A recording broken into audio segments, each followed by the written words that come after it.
All right. Hello, everyone. Thank you all so much for coming out tonight. I am super excited to be doing a virtual only event. We haven't done a virtual only event for a while. We've been doing a lot of virtual programming that has been programming of our live in-store events. But this is fantastic. And we are now going to have people joining from literally everywhere, which is wonderful. This is Left Bank Books, the Left Bank Books Foundation, and Dungeons Gate Games and Books presents Esme Symes-Smith with Dani Martineck. Tonight, they will be in conversation with our very own Taylor Smith, Left Bank Books bookseller extraordinaire. We are very happy to welcome everyone to this incredible event where we will be discussing the continuation of Sir Callie with the audiobook narrator and actor Dani Martineck. You are joining us live. You can get a personalized copy from Left Bank Books. If you order online, you can leave a little note for personalization. Those can be mailed anywhere in the country. You can also buy a signed book. Book plates are on the way to Dungeons Gate, and those will be signed by Esme Symes-Smith and can be also mailed anywhere in the country. The audiobook, which we are proudly supported by Libro.fm. I will drop a link in the chat for Libro. Libro is an incredible company that supports independent bookstores. They have a way that you can support a specific bookstore, so you should definitely do that with Dungeons Gate or Left Bank Books, whichever. And you are also supporting independent bookstores across the country. It is a great membership, a great company, and I'm very much happy to be a member myself and love supporting them.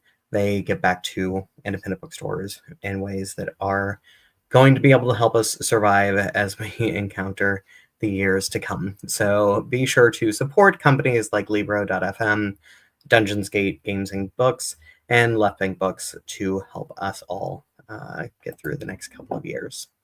I am very happy to a little bit more about Dungeons Gate Games and Books and Left Bank Books. I'll go first. Left Bank Books. We have been around since 1969 in St. Louis, Missouri. We produce hundreds of author events each year to the literary community. We do fantastic events. Well, I say fantastic events because I'm the event coordinator, and I'm very proud of the events that we are able to do. You can join a lot of our events right here on our YouTube channel. You can watch, you can purchase, you can support in a lot of ways. You can come and join us in person for a lot of events, and we are queer owned and operated, and we appreciate your support. Dungeons Gate Games and Books are in Ankeny, Iowa. We love Ankeny and Dungeons Gate. They are a game and bookstore. They are friendly. They are a bright, welcoming space that you can regularly connect with others over games, books, and life. At Dungeons Gate, you'll find a fun-loving, diverse, and inclusive community of folks connected by their love of games and books. And you can visit them in person, which I absolutely recommend. They have an incredible game selection that I have purchased multiple games from. But you can also visit them online at dungeonsgate.com. Both of our stores appreciate your support. I feel like I've rambled a lot right now, but now we're going to talk about the reason that why we are here. I'm going to first talk a little bit about the book, Sir Callie and the Witch's War. In the third book of this thrilling fantasy series, a 12-year-old non-binary knight in training, a reluctant crown prince, a fierce young witch, and her troubled twin brother fight for the heart of their kingdom in a medieval world of dungeons and magic. Being a hero is nothing like the ballads promised it would be. Scattered across the realm, Callie, Willow, Elwyn, and Edwin have learned that when the fate of their world is at stake, choices are hard and the consequences are harder, even when striving for good. Hunted by both Helston and Dumore, Callie and Willow flee to the walled city of Fairkeep in a last-ditch effort to find allies. Meanwhile, at Alice's side, Eowyn grapples with a battle between her heart and her ambition as the Witch Queen's new protege. Edwin, desperate to prove himself as brave as his friends, accepts a mission that takes him back to the source of his nightmares, home, Helston. Faced with the reality of a devastating war, all 4 champions are forced to confront the very parts of themselves they fear most, and each must do it alone. But how can they find the truth within a kingdom founded on lies? After cutting their teeth on a steady diet of fan fiction in the southwest of England, Esme Symes-Smith wandered north to Wales for their degree in literature and creative writing, then promptly migrated to Missouri after meeting their wife on Tumblr. Esme has been a ghostwriter, an editor, a frozen yogurt seller, and a caffeine purveyor. And joining us also tonight, Dani Martineck is a New York-based actor and writer with a background in experimental psychology and a passion for stories that helps us feel less alone. A published playwright and Earphones award-winning audiobook narrator, their sensory short film about grief and healing, The Rushing of the Sea, garnered festival nominations for Best Screenplay and wins in multiple categories. They've also guest-written popular episodes of Girl Tales, a feminist fairy tale podcast for young listeners. As an actor, Dani recurred on Blue Bloods, cursed at Kendall Roy on Succession, and is otherwise best known for queer and genre roles, including fiction podcasts with genre luminary Gideon Media. They are going to be tonight in conversation with Taylor Smith, who is a bookseller and everything, wonderful, fantastic person. I'm trying to embarrass her so much right now. But now it is time to welcome everyone to the screen for the conversation. If you all would please applaud, I know that you can hear everyone in your hearts. All right. Hello, everyone. Hi. Hi. Hello. All right, Taylor, I'm going to turn this over to you for the conversation. Taylor, it's your show. Yes, awesome. I'm so excited. Yeah, thank you so much, Shane, for introducing us. I'm Taylor, and I'm so excited to chat with y'all about this book. I'm obsessed. As you know, receiving all of my live updates as I was reading it. It was fabulous. First, I want to say thank you, both of you, for putting this book out there. It's so, so special. And the audio experience is unmatched. Like, well, that's why I wanted to do this, because when you were texting me about the audiobook, I'm just like, I need an excuse to just, get together with you and Dani and just be like, oh, the audiobook. I can only claim a very small part of the success in the audiobook, just like the performance of it. But there were so many people. There's such a huge team involved in making any audiobook, and not least of whom is Esme for calling me in the first place. So I think the whole team on that side has just been spectacular. I'm just so excited to chat with y'all about this. So as Sir Callie is in this very rich, full world where there are so many different characters, so many different points of view. How do you find, one, writing from all those points of views, from all those storylines, and keeping them straight even? And then, and Dani, how do you find getting into those characters' heads to voice all of them? As far as writing goes, it's just kind of a messy sort of process, because I wanted this story to be the multi-POVs, partly because of the story, partly because I wanted Dani to know all the voices. But because they're all separate, like finding those connective tissues and working out the chronology of it was so much fun in a very unfun kind of way. But once I realized that the kiddos are, they're really on the journey towards the same place, just coming from different roads. And once I worked that out, it was much, much easier. It was really fun. It was really fun to play with voice as well. And that's partly why I wanted to do it, just because I think the first 2 books were the first books I'd written that were not a multi-POV. So I was stoked when my editor was just like, yeah, you can do as many POVs as you want. I was like, woohoo, okay, I can play with this now. And you took that seriously. You said, I can do as many as I want. Uh-huh. Okay, bet. And it was great, and it worked out great. Thank you. And then how do I keep them all straight, and how do I get into the headspace for each Yeah. character? Yeah. Spreadsheets. Unsexually spreadsheets.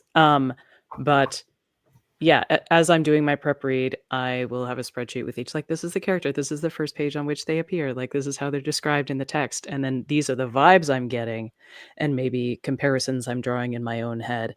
Esme, I might have sent you like a couple. You did, like, way back in the first book. You sent me a little just for fun, so you could see where my brain was at. Yeah, and then I'll pull maybe reference clips from who it makes me think of, and it's always an interesting thing as an actor when you're like, here is the piece of the character that overlaps with a piece of you, and then here is what's purely sort of imagined and sort of devised. So yeah, that's do either of you have, or both of you, I'm sure, have a character that you really enjoy narrating and also writing? Who do you most like gravitate towards? Callie is the easiest, like, hands down. And when I would come out of writing a different POV to write Callie, I was just like, this is why you're my protagonist. You're so much easier to write than anybody else. But I really enjoyed writing Willow's POV. I wish I'd done more of it in book 4 and book 3. Just because, he's so determinedly positive, and it's something that I wish I could have for myself. Yeah, I agree. I find that Willow is so positive, but not in a way, and like maybe some of it is like naivete, but truly I think that Willow just has a positive outlook after everything that he's been through, and can still like be positive, is in itself very brave. It is. And like, it's very it's almost aggressive kindness at this point. Like, yes, aggressive kindness. Callie has kind of a blow up with him in book 3, which is important to me. And that's kind of, how I feel about people who are just so relentlessly like, it's going to be okay. Everything's going to be fine. There's good in the world. And I'm just like, shut up. I don't want to hear it anymore. Like, I just want to be mad. But like, I really aspire to be as kind as Willow. And I think there's a lot of, strength and ferocity in his willingness to forgive and be kind. And once he kind of works out the difference between being nice and being kind, I think that's when, he really comes into himself. The difference between nice and kind is so important. And Willow walks that line and that journey throughout all 3 books, like perfectly, and like finally gets there. I feel like in book 3, sorry, Dani, I'm just rambling, but I do think that like Willow, all of the characters really, man, the way that I feel they're ready to go into book 4, which I'm jumping ahead of myself. Who's your favorite character to narrate? Oh goodness. While we were recording this one, because I got to dive in a little bit deeper with the multi POVs, like every character got their perspective chapter, each of our 4 heroes. Well, multiple chapters, but the ones who were closest to me, honestly, I love narrating all of them, but Callie is very close to me because I've been with them for 3 books now. And then Edwin is like my little buddy. I have real soft spots for Edwin and Neil. Yes. And I love the way you read them both. Like, I remember listening to the first book just because, like, it was our first book. And, like, the gravity and seriousness with which you read was just so spectacular to me. And I think I said this to you before, like, when I'm writing, I'm just like, haha, everything's terrible. Let's have a good time. It's terrible. And then when you read it, it's just like, actually, like, we kind of do some therapy right here. And I think that really lends itself to Edwin and Neil too. Like, I think, your narration of Neil really helped me write him in a lot of different ways. Because you read him so wisely. And I'm just like, I don't know where this voice in my head comes from now, because there's no way I am as wise as Neil is. So listening. The joy of collaboration. And like, as putting my writer hat on, it's like when characters kind of take on a life beyond you, it's like, wait, huh? Yeah, I know. Okay. I was like, I can't take responsibility for any of this. Like, I don't know where you all got this from. Man, I feel like these books do such a good job of like anchoring like the reality, like it's a fantasy world, but the problems, the issues they're facing are so anchored in reality, but you also leave us with like a gilded edge of hope, especially at the end of the third book.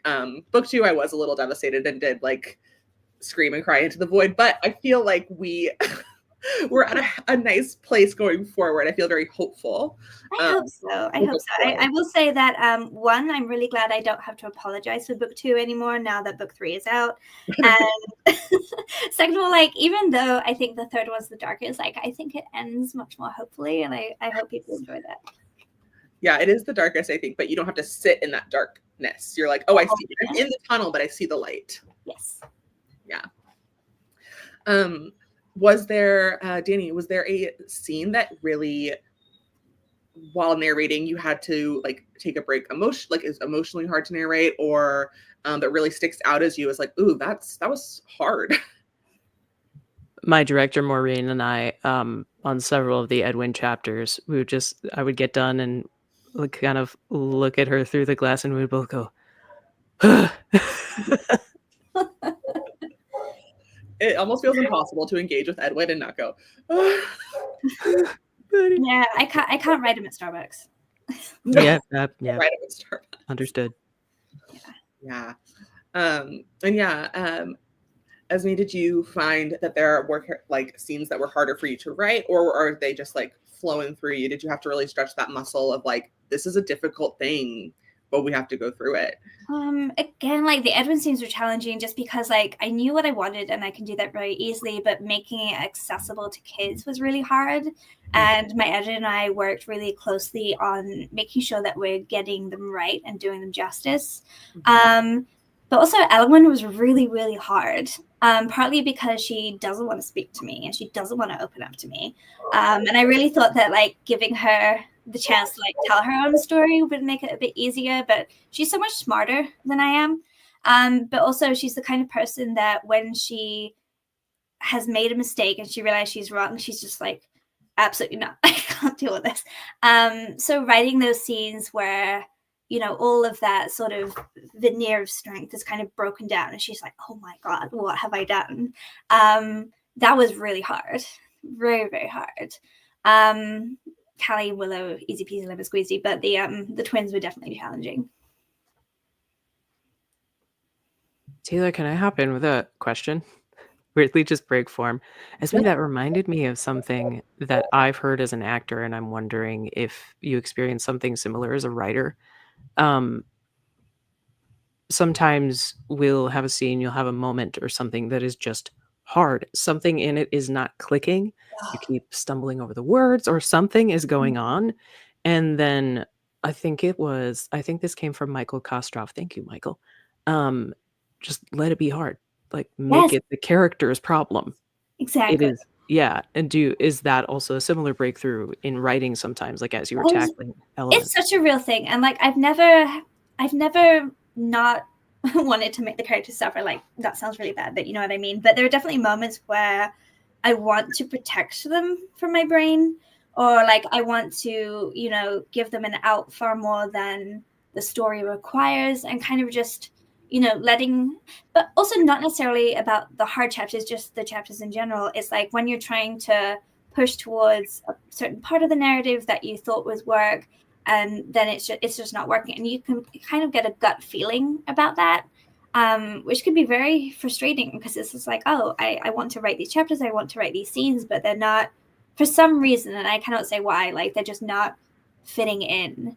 So letting it be is always the best thing I find as a writer, because I feel like I'm more watching them from a creepy distance behind a hedge going like, hoo-hoo, and then recording what's happening, giving the reader their experience rather than like dictating where the characters need to be and what they need to do, because, you know, they're not going to listen to me. I do think they are all very stubborn, affectionately. All four of your mains are very stubborn, sweet. You know, they're teenagers. They're writers. They're gonna do what they think is right. And on that line, Callie, I feel like in book 1 had a very strong sense of justice and like, this is what is right and this is what I know to be right. And we see that. How do you feel like that has shifted and changed as they have grown and move forward in their journey? Yeah, no, it's definitely been the main arc of Callie, because they start out very self-actualized. And book one was more about, Callie teaching the others how to get through that part of their life and become themselves. But now, since they're questioning everything that they thought they knew, everything that they were told was right, they're just like, they base their entire self on these lies, and now they're just like, oh, what do we do here? Like, I don't know who I am if what I wanted is wrong, and I think we all had that at some point in our young adulthood, where we thought we knew who we were, we thought we knew what we wanted, and then circumstances happen, relationships change, you realize that the narrative that you grew up with is just a narrative. You live in a grown-up's world, and whoever is around you, they're the ones who dictate the lore of that world. And then you come out of it and you're just like, there is so much more, everything is so much more subjective than I thought it was, right and wrong. Like, that's the whole spectrum. It's not just two options. And it's been really fun it's been really interesting to write that journey of Callie, because I feel like I'm always going through that. I very much have a strong sense of justice, but I get so tangled up in the subjectivity of everything. And, everyone thinks they're right for a certain reason. We think other people are wrong for certain reasons, and what makes me right and what makes them wrong, and yay, therapy. So kind of getting to put that on the page and really dig into that exploration of the subjective nature of truth. Like, that feels really deep for middle grade, but like, that's where I'm at right now. It's so interesting to me. And it's fun to do it in fiction. It's less fun to live it in real life. Definitely that part. It is much less fun to live it in real life, but it is fun to watch. You get to explore those themes, and as the characters go through them. Dani, is there a character that you've been really shocked by their arc, and as you read it and as you get the books as they come out, that you've really enjoyed getting to see how they grow? Was I shocked by anyone's arc? I'm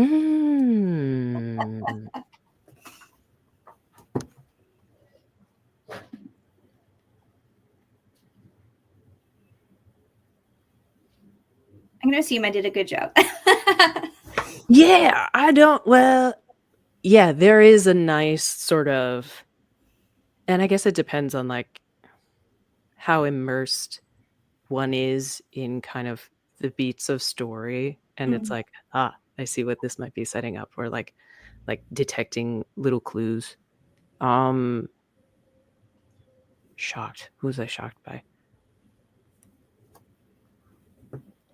I mean, I wasn't necessarily envisioning Edwin now in book 3 from book 1 Edwin. So this has been a fun journey. Not fun for him, poor baby. No, not fun for him, but fun for us. Yes. Not fun for him. No. But again, self-actualizing, moving through it in a really admirable way. No spoilers. No spoilers. Very hard to talk without spoilers. Yeah. So hard to talk. I want to have a whole nother one of these where I can just say whatever I want for anyone to see it. We'll get together after book 4 comes out. Yeah. Yeah. Can't wait. What are something either of you would like the listeners, readers to take away from the story? It's really hard to talk about that now.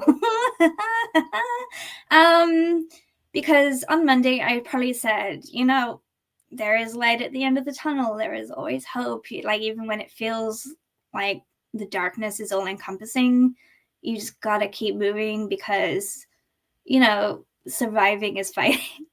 I'm very tired right now. I know that I still believe that, but it's a very hard thing to hold on to. So I guess I need that lesson and advice more than I usually do. Community is everything. Finding your people, and if you cannot fight for yourself, find other people to fight for. I know that I find it much easier to take care of other people than I do to take care of myself. So if it's really hard to exist right now, find someone, find a friend, find a partner, find a dog, find whatever you can to make life worth living.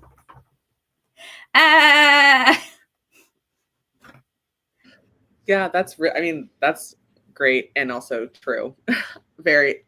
I find very similar. It's easier to take care of other people than myself in these moments. So I'm like, okay, I can come alongside you, even when it's hard to fight for my own. Exactly. And honestly, I'm glad that book 4 is done, because book 4 was really hard to work out what I wanted it to be, even in the best of times.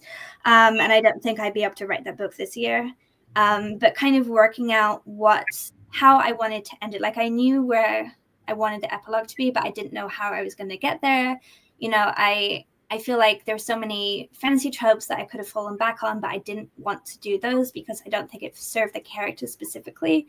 So kind of working out what it meant to get to a happy ending and to work out how we're going to resolve all these insurmountable problems was really, really hard, but really, really exciting to kind of come to that conclusion. So I'm really happy that book 4 will start coming out next year, because I think I'm going to need it, and I think other people are going to need it too. Definitely. Also, just in case anyone is seeing this on the screen, you can go ahead and submit questions for the audience Q&A in the comment section. So if there's anything that you want to ask, go ahead and start submitting those questions now, and we'll keep a look at them and ask them in a little bit.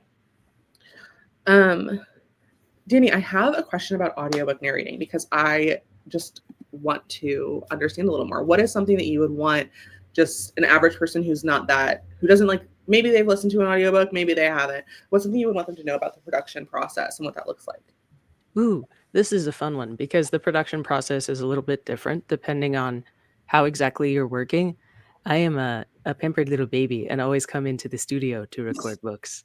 So if it has to be a home record, I can't do it. I'm so sorry. Yeah, so I get someone else handling the engineering, and usually someone directing me, which is very nice. And yeah, breaks, sometimes lunch. The thing that I always end up saying and hearing from other narrators that is the big thing that people might not realize, although you might. Narrating really is one of the marathons of voiceover. Yeah. We usually, for a book this length, I think we had maybe 3 to 4 5-hour-ish studio days. And that's just kind of straight through, bio breaks, lunch as needed. But yeah, you have to be very hydrated. You have to make sure you're vocally on top of things. You can handle full days for that week. Yeah, because I feel like the turnaround for I remember before the whole process started, we were getting to, I think it was September, and the book was coming out in November, and I'm just like, audiobook? And they're just like, yeah, we're getting to it, and then suddenly it existed. And I'm just like, whoa. It's wild, because, the book side of publishing takes such a long time. It's so arduous.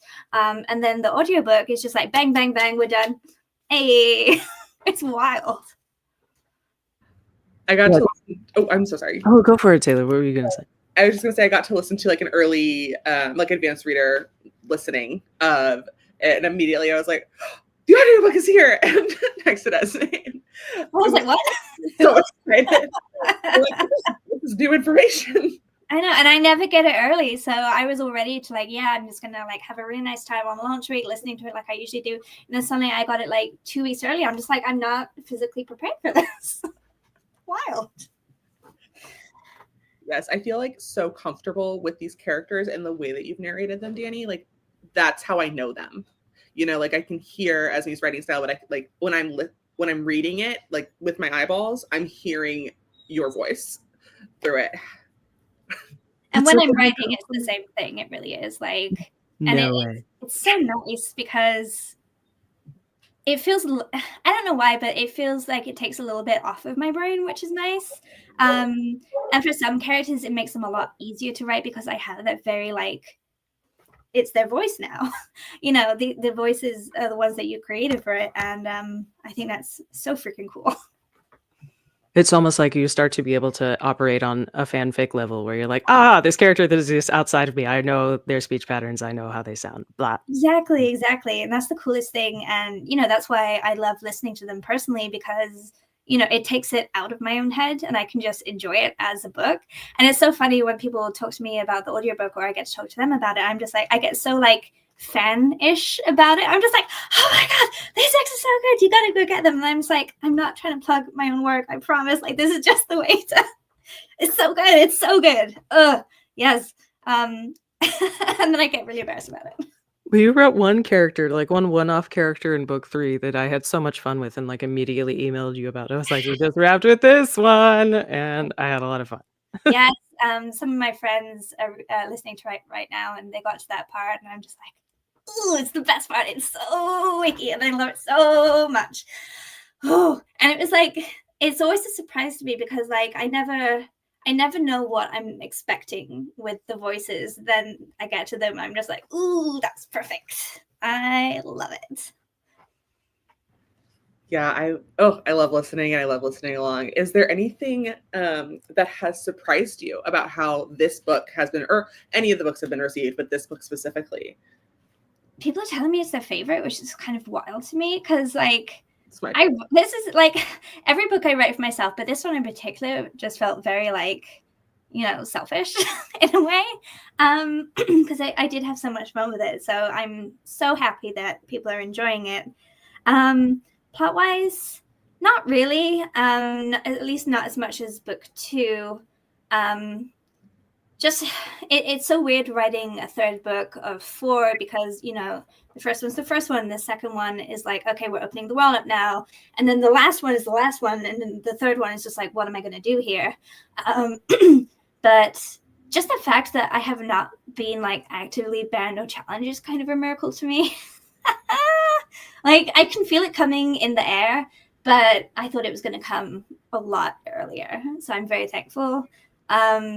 And like, you know, having my launch last week, I got to meet up with so many kids who were excited about it, who wanted to know what happens, but didn't want to know the spoilers and all their theories and all their favorite characters, and just like getting to experience kind of that excitement that I felt as a reader, as a young reader, from the author's point of view was just like, whoop, this is really nice. Yeah.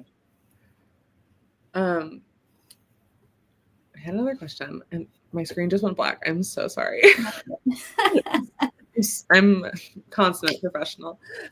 What in the space of middle grade and maybe fantasy, are there any books that either of you are loving right now that you would like steer your readers to?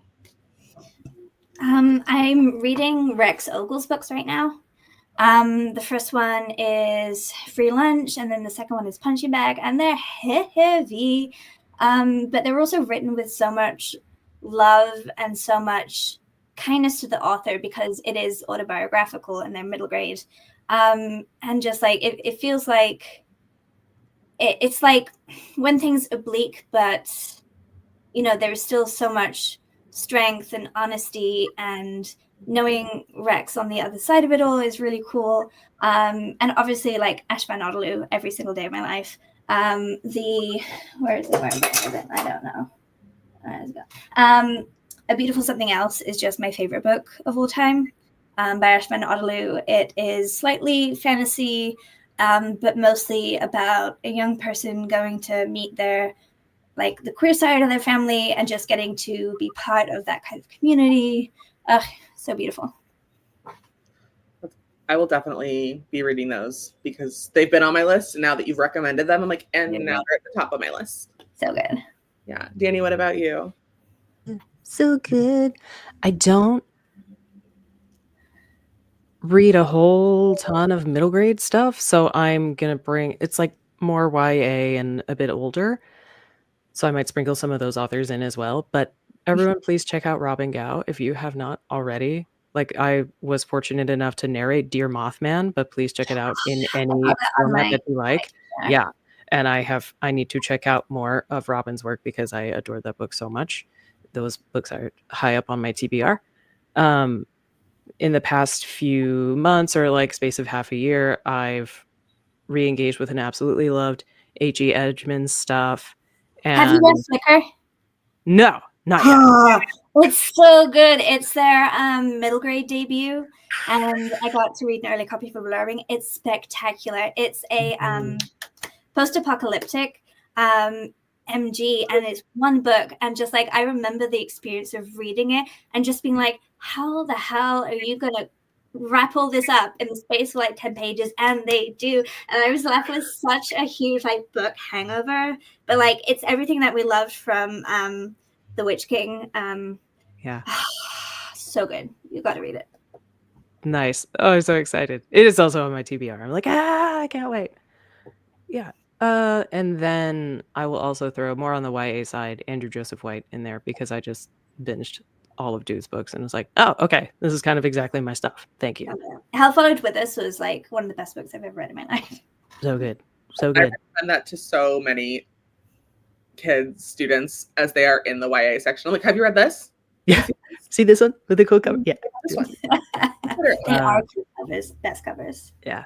And then I've mostly been reading a bunch of horror stuff, not just for spooky season. It just kind of happened and I love it. So. I love that. That's great. We have some audience Q&A coming in. So, and as this is right along what we were talking about, I'm just going to shift a little bit. Melissa asks, do you have any favorite reads focused on the non-binary / trans experience that you would recommend for kids or adults? Yes, let me look at my bookshelves. One of my absolute favorites, I'm just going to make a mess of my bookshelves now, is The Prince and the Dressmaker. So good. Transcendental. This is a big inspiration for Sir Callie. Actually, it's about a prince who cross-dresses as a woman and just like learning about himself in that space, and then the dressmaker that's brought in to like help him out with that, and it's a big secret, and it's beautiful, beautiful, beautiful, beautiful. And then let me see what else I have. I feel like there is so... I'm making notes. Okay. Oh, here's Flicker. The Flicker. Beautiful, beautiful, beautiful. Too Bright to See is a beautiful, beautiful book. What is it? It's been a while since I've read it, but I remember being devastated by it. It's a little bit spooky, but it's also about a kiddo who's like working out who they are as a non-binary person, which is really, really cool. Where are all of my books? Oh my goodness. Anna on the Edge, obviously. Like everything by AJ Sass. Absolutely spectacular. This was the first book I read about a non-binary person. And it was actually something I sent to my grandmother when I was trying to explain to her, like, you know, what my pronouns are, what my gender is. And it made sense to her. So that was really, really cool. And then let me think. I have something in my brain and now it's gone. There's so many beautiful books. I'm spacing. You can go ahead whilst I'm thinking. Me? I don't know if there are any top of mind for me right now that are appropriate for the kiddos.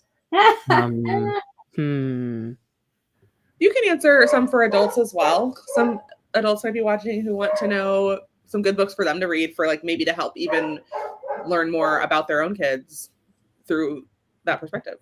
Yeah. Well, if anyone hasn't read Genderqueer by Maya Kobabe, speaking of challenged and banned, please do. It's a brilliant one. What else? I find myself seeking out a lot of stuff about like in different identities I hold as well, less than the non-binary stuff. Like if anyone has any recs for ace representation, I'm in the market. I just finished the adorable graphic novel recently, The Ghost Keeper. Oh, I've heard of that one. Yeah, by Johanna Taylor. It is so cozy and good.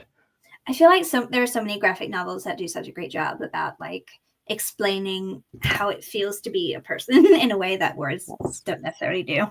Molly Ostertag is also great at that. Yes.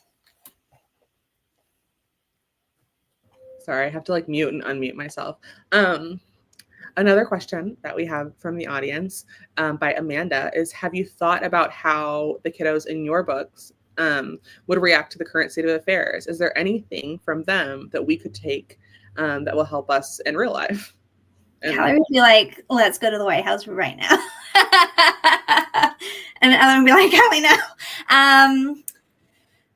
Honestly, I feel like all of their reactions are exactly what's on the page right now. And I think a lot of, sitting in the grief that the world that we called home doesn't love us is an important thing. And accepting that we can't fix everything right now, and feeling the grief and accepting the grief, but also, using that to kind of fire us up to make the change in our little space of community. I think that's what they would focus on. It's what I intend to focus on. It's I can't change what's going on in Washington. I can't change what's going on in my state, but I can make a difference to my friends. I can make a difference to my community. And I can make a difference in my books, and kind of, yeah, I don't know. I'm feeling very unproductive right now as far as all that goes. But if my kiddos were here, I think they would say, keep going. They would say, keep living. Living is strength. Living is power. And it's okay to be sad. Yeah. You said something about Willow specifically earlier about that kind of determination of kindness that really made me think of Wayman's monologue from Everything Everywhere All at Once. Yes. Yeah. Just about that being strategic and necessary, and this is a valid way to survive, and it can be how we fight. So, and maybe this is a moment circling back to what we hope people take away from these books.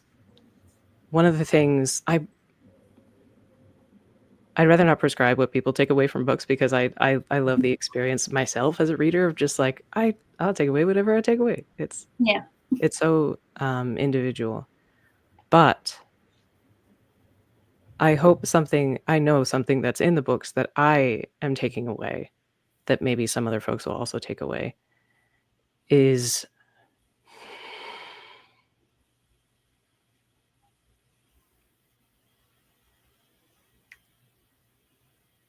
Esme, I'm trying to think of a way to say it. That's not how you said it before. Words are hard, man. Words are hard. Words are hard. I just talked myself in circles. Please just keep fighting how you fight. Please stay here. Find your people. If you're in it, and this is me, yes, I live in New York City now, but even here, it's shifting redder and redder, and I live in a pretty red area. I grew up in the Bible Belt, so this is not an unfamiliar space for me. If you are in a place right now where you feel like you don't have community in your physical area, they can be online. Yes. There are ways to find our people. Find them, keep holding them close, stay soft and strong as much as you can, take the time you need. And we as humans have survived so much. This is one more. And there are aspects of this that are not unprecedented. Yeah. There are any way you are fighting and living and thriving as much as you can, and helping your communities thrive, is strategic and necessary. Please keep going. Yeah. And I especially feel that right now, when so many identities are being politicized, and they're made into these sort of commodities, and just the act of living and being happy and creating art and sharing art, and finding the beauty in the world, that is such a big deal right now, and it cannot be understated. It's so easy to fall to grief and fall to pain and fall to despair, and I understand why I'm feeling like that right now. I understand why others are, but I think that is so right, that humanity has been through so much, and it will go through so much again, and this is just one more fight. It's not the last war, it's not the final whatever. We will survive this. It won't be without casualty, because it never is. and I don't want to say like we survived once, we'll survive again, because so many people didn't. But, you know, we who are here did, you know, and we need to keep doing that, and we need to keep doing it for the people around us. And banding together more and more in coalition building. And Taylor, as you said, like fighting for each other, even when it feels like we can't for ourselves in that moment. Mm-hmm. Like there's don't deplete yourself. Don't give everything, because then that's the end of what you can give. Mm-hmm. Keep taking care of yourself so you can Take partially, like, so you survive, beautiful you, but also so you can keep being there for and with all of us. Yeah. And like I feel like I keep writing in book 3 and book 4, like, a dead Callie isn't a very useful Callie. And it's true, like, a dead you isn't a very useful you. You know, there's no value in your corpse. That sounds really dark, but you know what I mean. It took a turn to horror. Here we are. I completely follow. I feel very similarly. Not to quote, you know, Disney's Frozen. Listen, Frozen's great. Frozen 2. It's about doing the next right thing. And that's kind of where I'm at. It's very much one step at a time. One single step at a time. It's like, today I took a walk outside, and that was what I needed to do for me today, you know? And just finding those things. And I find that in these spaces, I cling to books, and I cling to books like Sir Callie. I show them to people, I give them to people, I read them again. They become comforting when it's like, okay, this isn't new. There's nothing new really under the sun. And here's how we can get through it. And here's how we've done it before. So if anyone else has any last minute questions, any lingering thoughts they want to share in the comments, now's the time. What is something while we see if any more questions linger or come in, is there anything that you're excited about these readers to find in this book, without giving, without a spoiler? In this book, we have a lot of kicking shitty people in the nuts, which I really enjoy. That's always a pleasure for me. I think also just the expansion of like dragon lore was really fun, because I didn't know what was happening, and then suddenly like, oh, that's what's happening and why it's happening, and that explains so much. So I'm really excited for people to like dig into that and create their own theories around that. I'm so excited for everyone to meet, like, gosh, so many new characters. I hadn't even realized how many new characters I have in this book. And kind of just like, it's very much a book of like assembling the troops.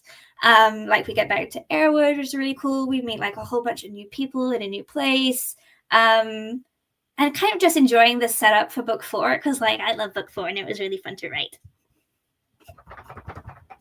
I have a new favorite character. I'm not going to say who, but they are an eldest sister and have a younger sibling to care for very deeply. And I said, oh, it's me. I entered the chat. This is my time to shine. Yes. I love that character. I'm really excited to see where we go with them. I'm sure they probably won't get like a POV, but I'm excited to spend more time with them because I love them. I'm very excited. Hi, Shane. Hi. I have a question, and I hope I don't think it's going to spoil anything, but I am very curious. The Book of Fairy Tales, is that based on anything in real life? No, I don't do research. I don't know, man. Like, so the story of the book is in book 2, right at the end of the process, my editor was like, so Esme, you talk about ballads a lot. And I'm just like, yes. And she's like, you should probably write one. I'm just like, oh, okay. So I wrote the ballad. And then, when that scene happened, Sylvie's very much like an academic. They do all their research in the way that I do not. And she's just like, I could prove all these things in books. Let's find something. And when it's just like, what's going on? And, looking back at fairy tales, because they're very similar to ballads, like they're the things that we grew up on. Those are the things that we memorized. And, we have, the rhyming schemes and everything. Like I can recite every single fairy tale nursery rhyme I've ever heard. But like, when you look at them again from a different perspective, you can see so much more. right there. And that was so much fun for me. So like, it wasn't based on anything in particular. It's more the way that, you know, we read things a certain way and then we can read them again in a different perspective. And depending on how much we know about the author and how much we know about the way that history changes people, like especially queer people, you know, oh, you know, they were gal pals, it's fine. No, they were gay. They were very lesbians. So I really wanted to bring in that kind of discussion a little bit, just because it's just like, you know, we're here. We've always been here. You're not that special, Willow. And how cool is it not to be that special? Definitely. I want to do the thanks and the I really want to thank you, Taylor, for leading this incredible discussion that made me cry. I just love hearing you talk about books is fantastic, and getting to listen to you do that for 50 minutes is just such a treasure. I want to thank Esme and Dani for everything that you do for the book world. I did share a link, Dani, of all the books, not all the age-appropriate books that you have narrated. Some of those books I was like, well, definitely not answering Melissa's question about age-appropriate books. But Politics, the Form of Immortal Your Girl is... I didn't realize that you narrated that. And also, I need to know what you narrated in the Best American Food Writing 2022. These are the things that I love about audiobook narrators. And Esme, for writing these incredible books for an audience that has needed them for so long. And I want to thank Dungeons Gate for participating in this event with us. Melissa, thank you for organizing the watch party that you did, for organizing everything that you do, and for what you do for your community is incredible. Be sure to support Melissa and Dungeons Gate. Buy a game, buy a book, buy an audiobook, buy all of them. You can get a signed book from Dungeons Gate. They will have signed book plates that Esme has mailed to them. We are also offering it from Left Bank Books, signed and personalized. So if you would like to buy a signed and personalized copy from Left Bank Books, an audiobook supporting Dungeons Gate, a signed book to give to your friends everywhere, these are the things that you can do to support our bookstores and support the people that are supporting that are giving to the community. So I know that that is very important right now, and I hope that a lot of you are looking at ways that you can do that in ways outside of even the book community. Thank you all so much for being here, for watching. I'm glad you were here with me. That's all I got. Thank you so much for having us. Well, thank you so much for coming. It was so good chatting with you. All right. To all of the watchers, we will see you next time. I hope you enjoy all of the books.